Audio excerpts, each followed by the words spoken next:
97underground.com. Hey folks, Michael Spedden here, host of The Back of the Rack on 97underground.com, Baltimore's Pure Rock Worldwide, and welcome to the 97 Underground Michael Spedden interview page, where we feature interviews with all the best local and national acts. Remember folks, The Back of the Rack on 97underground.com can be heard every Tuesday from 2 to 4 p.m. Download the free app and listen anytime, anywhere. And enjoy our interviews, folks. Remember, shop small and support local homegrown original music. Now, on with the interview. Hey folks, Michael Spedden here. Tonight we had Disco Donnie from Drop the Star, a band from the Tacoma, Washington area. They're getting ready to release a brand new album, which is called Curiosity. And tonight we're going to listen to two of their singles, Survive and Something to Fight For. And they're definitely well worth checking out. Dropthestar.com is their website. And you're going to see on that website their tour dates, how to get their merch and everything else. Well worth checking out, folks. So without further ado, here is our interview with Drop the Star. And welcome back to The Back of the Rack, the Michael Spedden Show here on 97underground.com, Baltimore's Pure Rock Worldwide. Today, we have the band Drop the Star is joining us today, and representing Drop the Star, we have Disco, the bass player, all the way from the great city of Tacoma, Washington. So it's great to have you with us today. So you've got some good news for us, huh? You've got some something is coming up down the pipeline you wanted to tell us about today, huh? Yeah, well, we're putting out our vinyl record, and along with that, of course, would be all the streaming to support it. So it's been a lot of work. We've really tried to hone this over the past few years to make sure that when we do get all these songs tightened up, that we're doing something we're super proud of. So we're getting it out there, and the record is called Curiosity, and it should be out in a month on vinyl and on streaming.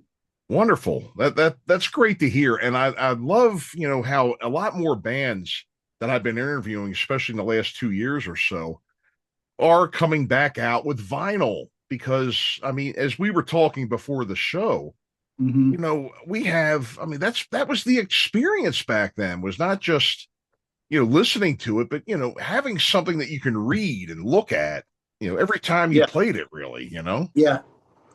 Yeah. I think it's one thing to kind of look back at it, but I think it's more exciting that a lot of the young up and coming bands and stuff, it's kind of revitalized. Of course, we've been hearing about it for a few years now that vinyl's back. So it's not just for the older guys, but it's also a cool thing for the young bands and their friends to be listening to vinyl. So it's moving a little bit as merch, and then you balance that a little bit with streaming, and you maybe can try and get the best of both of them. Right. Well, that's great to hear again. So the album itself, are you going to have like an open up where you can look at stuff, or is it going to be? Yeah. That was kind of important to us. So we maybe underestimated the amount of time that art side takes after you've done the audio, but we've been working as a band with an artist to help us do something pretty special. So yeah, it'll be a gatefold. You'll look inside there. We'll have lyrics. We'll have some cool imagery, some cool art, some little bells and whistles to kind of look at while. If you're one of those that like to play the record and stare at the cover, right. It should be pretty cool. And Drop the Star would like to thank boom, all the people that in your liner notes that you want to thank and everything too. That's always fun. Yeah, we can thank those folks who helped us and been to shows, helped us record, and folks that have supported us for years, and we've been musicians in the past, obviously, and some heyday, good times, and now we're kind of reassembled again, and so we're celebrating. Well, wonderful, and it's great too, as you were saying, you have your community of fans kind of behind you and around you and everything. That's really, it's really something to have people enjoy something that you've worked hard on, isn't it? Yeah, it is. Especially that there's a lot of competition for our time these days, right? Like we don't take it lightly that, we've got a gig and it's at a pretty decent venue, and people are going to Mm-hmm. take time out of their life, and it's not cheap to go out these days, and pay a cover and buy a t-shirt. It's a big deal, and Mm. Drop the Star, we definitely want to respect that. We appreciate people taking time out of their lives and going to a show, having fun with their wives, and maybe we can get them to hook up with someone and have a good time. Sure, sure. And the thing too that's kind of difficult sometimes is just rebuilding that following, especially as you get older. Yes, And I've right. noticed too where when you're 21 years old, you can have half the planet at your Yeah. shows because everybody's young and dumb and they've got nothing but money to spend. Yep. And Yep. It's then easy. Yep. all of a sudden you're playing, and all of a sudden you notice your crowd's dropping off, but everybody's getting older and they've Yep. got to get their kids to soccer practice because they can only get the field at 7 a.m. on a Sunday. So they're not coming to see you. So there's Right. kind of Yeah. ups and downs and everything. But having a great following and great people that are, willing to support you and spread the word and everything and come back out and even make Yeah. your shows like a special part of their lives. I mean, there are people that I've heard of that come out, they always go see these bands on their anniversary. Hmm. They love seeing them or it's a special thing. So, Yeah. I think yeah, bands yeah. used to be, this rock and roll bands. It was Hmm. a young kids thing, and then we started seeing the Stones and AC/DC and the Eagles and all these bands that started playing later and later and later had no Uh-huh. expiration date, and Right. so I think we've seen a little bit of you know older folks being ready to get back out there, whether or not their kids are starting to grow up and get out of the house, and so now they're Hmm. interested in going out and seeing music again. So we go through those stages in life, right? Like you said, in the 20s, everybody was going, barely had to even whisper that there was a show, and everybody's there. And then the midlife thing in kids and so on. But I see it as a kind of a wave, and just do your thing and let the wave come up and down. Right, right, right. Well, that's the thing too. People are able to kind of come back and resurrect and reinvent themselves, Hmm. playing and otherwise too. And so, I mean, I guess too. I mean, I was looking at some of the things that you've done in the past. You've been in some other bands before, Yeah. and you've opened for people like it says here, or played alongside with people like Joe Cocker, Tom Petty, Toby Keith. Hmm. And I'm guessing too that being in the Pacific Northwest, especially if you were around in the late 80s and early 90s, that had to be an exciting time out there, huh? Yeah. I mean, late 90s, the mid 90s, it was just what everybody was doing. Mm-hmm. You didn't even have to ask anybody where they were going. You just saw them at the club, and then all of a sudden it blew up, and Seattle was the center of the universe. Mm-hmm. And those were great times and great memories. And, it maybe happens once in a lifetime, those kind Yeah. of things. Mm-hmm. So to come back years later and to be doing it because you love music and you could still play for a decent amount of people and have a great night and write great songs and share them. I Mm-hmm. mean, to ask to see it happen like that again is probably not Yeah, not yeah. the expectation, but yeah, um, Mhm. yeah, Well, well, good. So you had mentioned that you have a couple of singles out now that you wanted to share on the show today. yeah, definitely. Which one would you like to play first? Well, let's do Survive, which is it's been getting some play Okay. um, on some terrestrial as well as some online. So the single Survive we've been super excited about, and would love to hear you play that along Sure. with um, maybe as a second spin, something to fight for. And Oh, I think people sure. might be able to relate to the lyrics on that and put themselves in there and give them something to fight for. Most certainly, most certainly. We'll play Survive first, and then a little later on in the interview we'll break and we'll go over to something to fight for. But what can you Yeah. tell me about Survive? Well, it's kind of along the lines of what we've been discussing. It's kind of Yeah. a little bit about the heyday and some of those vibrant artists from that time. And if you listen, you'll hear references to those bands Mm-hmm. and the legacy that they've left behind, and how we've got to survive. It's not a choice. Mm-hmm. Wonderful, wonderful. Well, here it is. This is Survive by Drop the Star.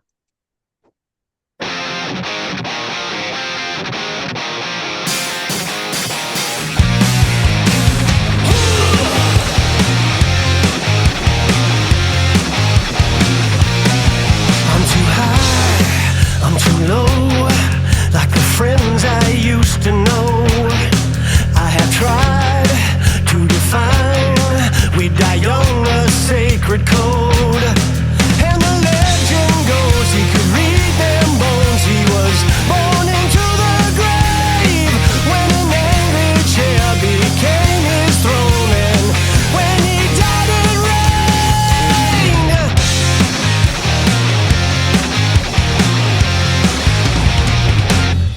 Suicide outshined in the pose of Jesus Christ. Virgin eyes, dirty looks, just to count the hands that you shook. And the love child danced to a gentle groove like a starboard on a stage. Searching for his Shangri-La, we watch him through fade away. Oh, why did I survive? I said I survive. Until you know the meaning of life, you'll always return to the scene of the crime.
Now, that's really a great song. I like that. And so what Thank you. kind of who really inspired you? Like music, like in terms of like the melody and writing the music. I know you talk about the lyrics and the theme and everything. What Yeah. bands are the ones that have inspired you? Yeah, Johnny's a fantastic singer Yeah. and lyricist, and he takes input from others and maybe themes that we hear, but he's really running that department. And with Ty on guitar, myself on bass, Marek on drums, it's really pretty collaborative. It Mm-hmm. is really collaborative. There have been a couple songs brought in, and they're pretty well cooked, typically by Mm-hmm. maybe Ty with no lyrics, right? But if you're asking kind of how our creative process works, it's really an idea, a really skeleton idea, and the band really does contribute. We spend time in the room, Mm-hmm. old school in the room, working together, going back and forth, sometimes disagreeing, and finding our way through. And usually through that process, Johnny will find a theme, and he'll find some inspired direction, and then Mm-hmm. we'll hear where he's going with it. And it's 99% the right choice. And if it's a 1% not a right choice, Hmm. we'll discuss it and try and have creative ways to solve it. So he's fantastic at that. Right, right. And it looks like, all the band members here, and I'm reading your bios off of your Yeah. website, dropthestar.com. It's a good website, folks. Check it out. And it looks like all four band members, you've got some really good background, like, and different Yeah. backgrounds and things where you've all accomplished lots of things. I mean, Yeah. hey, well, We've had, this is impressive, I have to say.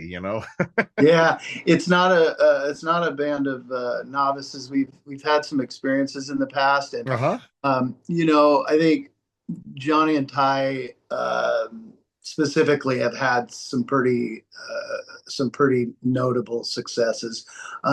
Myself, I've had uh, some good times locally, not so much nationally, but Hmm. locally.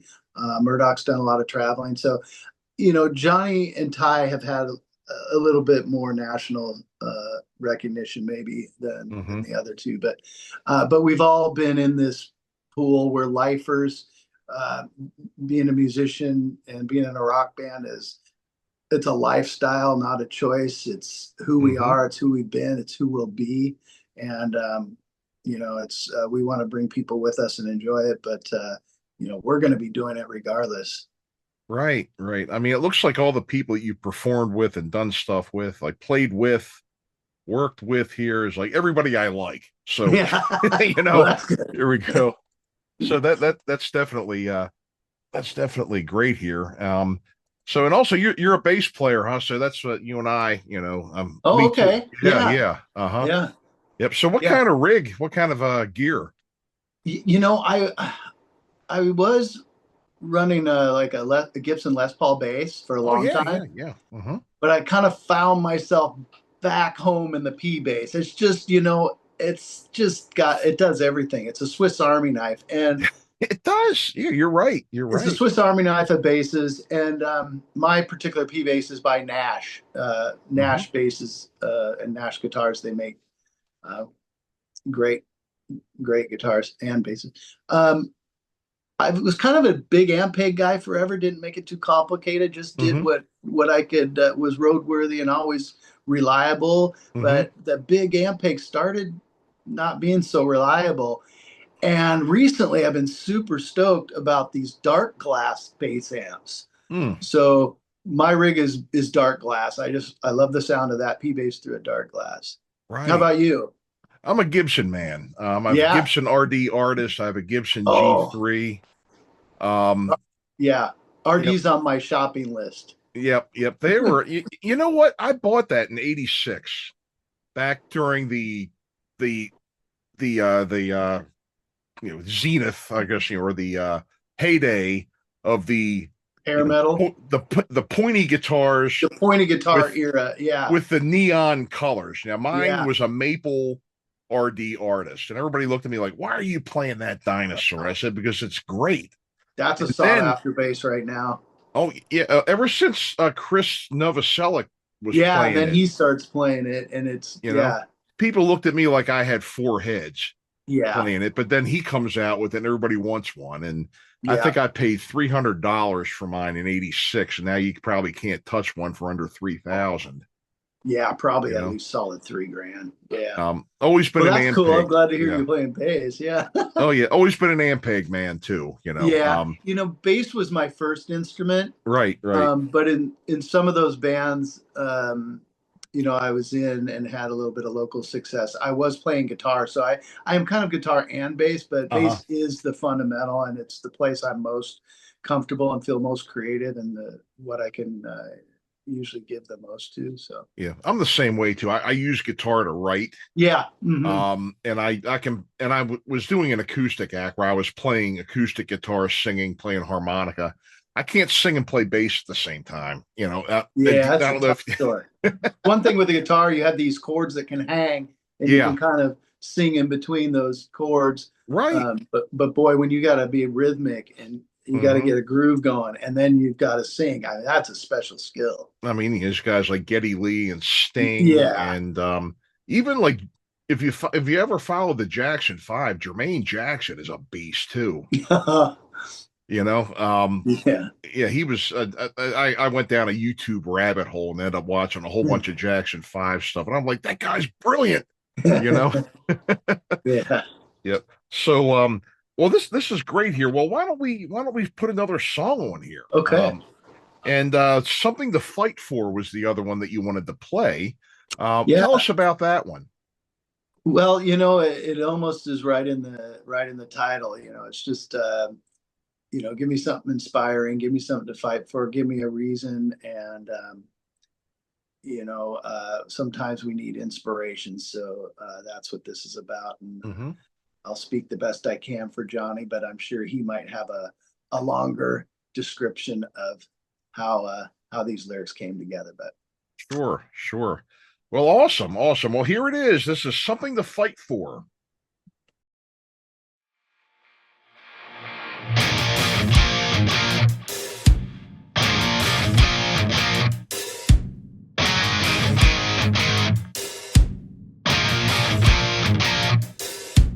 A human right, someone to love, bank account to brand new drug, a living wage, faith and a grave, a freedom speech, dreams of a perfect song.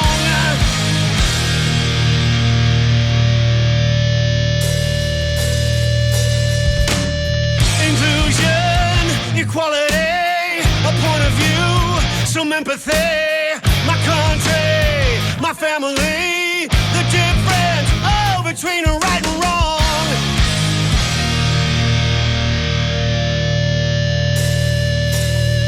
Give me something to fight for until I ain't got nothing left. Give me something to fight for. Right to my last breath. Give me something to fight for. Like it's life and death. Give me something to fight for.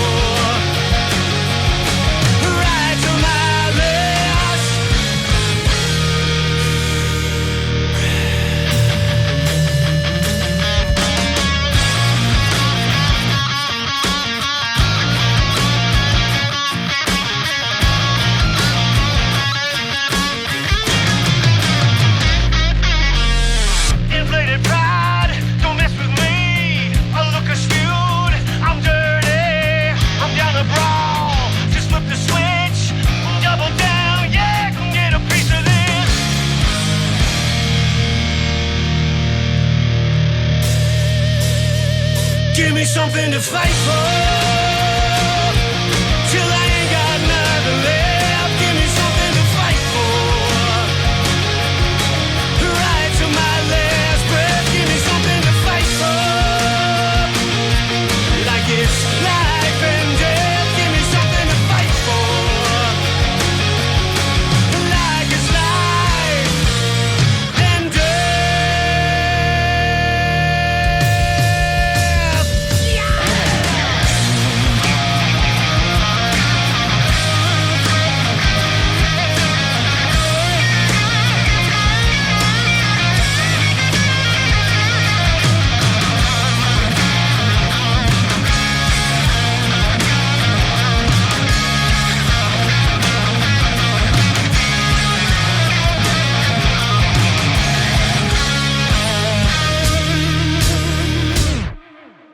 Give me something to fight for till I ain't got nothing left. Give me something to fight for. Right to my last breath. Give me something to fight for. Like it's life and death. Give me something to fight for. Right to my last. Right to my last. Like it's life and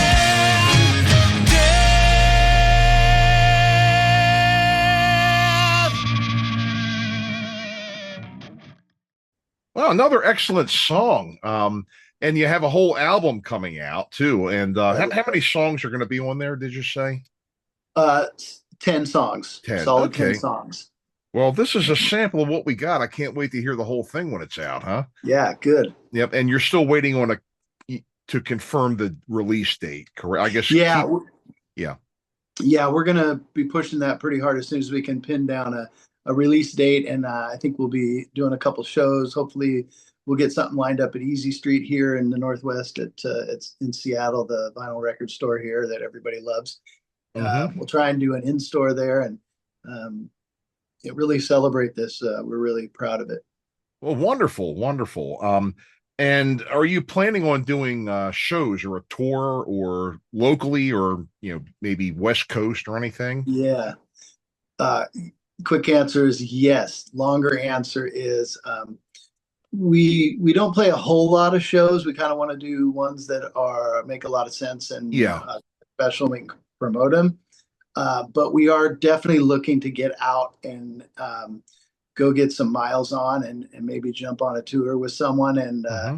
um, I don't know where. I don't know if it matters. We just want to get out there and show people that we're ready to do this. We're playing well, Hmm. and go have some fun on the road. Oh yeah. I mean, and again, looking at your website, I don't think there's a band that you haven't that any member of your band hasn't toured with here. I mean, I'm just like, yeah, it's like you'd have to stump me to be able to come up with a band that's not on the list that you all put down here, and that's amazing. That's amazing. And so you're looking for, I guess, maybe bigger venues. Would you be touring with another national act or taking a local act with you, or both, maybe? Yeah, I think we would probably at this point be looking for the first record and support to go jump on a touring act and Hmm. support them, and then if we have enough momentum, then of course maybe do a tour of our own in some clubs and get out there for a month or two. Oh, sure, sure. Well, yeah. Hey, why not? I mean, if the rest of the album's as good as these songs, I think you're going to be something well worth touring and promoting here for sure. And that kind of brings me back to another thing. I mean, we were kind of talking a bit about yesteryear and everything, and I guess you and I are pretty much in the same ballpark age wise and experience wise and everything. And one thing that I really miss about the old days, and tell me if you agree with this or not, is the promotion end of it. The homegrown promotion, basically saving up our nickels and going to the Xerox machine and making Yeah. flyers any way we can, giving them out in person as compared to the Facebook events or whatever Hmm. we do now. I mean, was that you too? It's a tough it's challenging because I we even printed up some small old school handbills to hand out at a show, and we go support local bands that we like around town. We still Right. like to go do that. We bands that we like to go see and support, and we were Hmm. going to hand out bills and do that thing, but um, Facebook events and Instagram, it's just a fact, and spins on Spotify are just a fact, and Hmm. we have to accept that that's part of the resume in today's music. It's Yeah. Yeah. we can't just say we want to come to your club, sell some drinks, and Hmm. play our live set. We do have to show that we put some time into trying to put people in their room to Right. have some Right. Right. drinks and Hmm. eat some food and have some drinks because in the end, those places have to make money or we don't have a place to play. So Exactly. if Yeah. that answers your question, I mean, it's just you've got to we can't be experts at this digital stuff, but Hmm. we can make our effort and do our best and Yep. build a team, Hmm. and hopefully that's enough to get us in rooms and have successful shows. Right. Well, that's how it was back in those days too. 80s and 90s. I mean, you better have been out promoting. Yeah, They you had to wanted, go out. you had to, and talking to people face to face, getting to know people a little bit. Yeah, Kind of building a little bit of a rapport so they will come to your shows. That was really a big part of the culture back then, for sure. yeah, and You you know. couldn't do it just on that now. If you were just going to go face to face, just go out and hand out handbills. It's just that's not going to do it. Yeah. It's Yeah. too much communication happening over social media. You have to use it. Um, like it or not. Exactly. My opinion on it doesn't matter. It's just you do need to have an effort in that arena. Wonderful, wonderful. Well, look, I appreciate you spending the Yeah, time with us today, coming on and talking to us and sharing some of your music. I guess if you want to give us your website, and yeah, your website has links to your social medias and it everything does. too. It's just www, right? Mm-hmm. .dropthestar.com. Mm-hmm. And on there, you'll have your links to our Facebook page and Instagram and YouTube. Mm-hmm. We have started as well. We've got some merch coming, some shirts and so on for shows, but we've begun to have some hats and shirts to support the band on our website as well. And our shows are always listed. We are heading to Portland, Oregon Mm-hmm. for a show February. I don't have that date right in front of me right now. I think it was like the 17th, maybe 19th, or double Mm-hmm. check the website. But that's what I have to pitch today is probably just a couple of shows in February. They're back to back. It's going to be Thursday in Portland at McMinimum's White Eagle. And then we're going to drive up the I-5 corridor back home to Seattle. And we're going to play at the Central Saloon in Pioneer Square in Seattle the following night. Wonderful. So that's what we've got. And you'll have these up on your website with ticket information and everything, and that's right, all that good stuff here. Well, great. Well, Donnie, Disco, yeah, been great to have you on the show tonight. Best of luck with your shows. Best of luck with the album and everything. And love the vinyl idea and everything, and getting that out in people's hands again. So, folks, dropthestar.com to find out more about Drop the Star. Of course, we've had Disco Donnie with us tonight from Drop the Star. So go ahead and check them out, and everybody. Go out and check them out, everybody. And thanks for listening. We'll be back right after these words. You're listening to the Back of the Rack on 97underground.com, Baltimore's pure rock worldwide. Don't go anywhere. We'll be back with more right after these.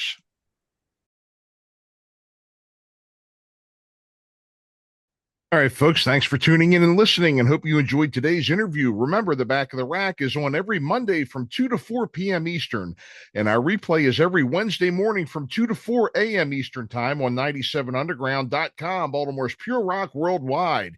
You can download our free app and listen anytime, anywhere. Also, don't forget our YouTube channel. Hit the like and subscribe button and allow for notifications so you'll be the first to know whenever new episodes air. Thanks for listening. We'll see you next time. Log on and crank it up. The station your mother warned you about. 97underground.com.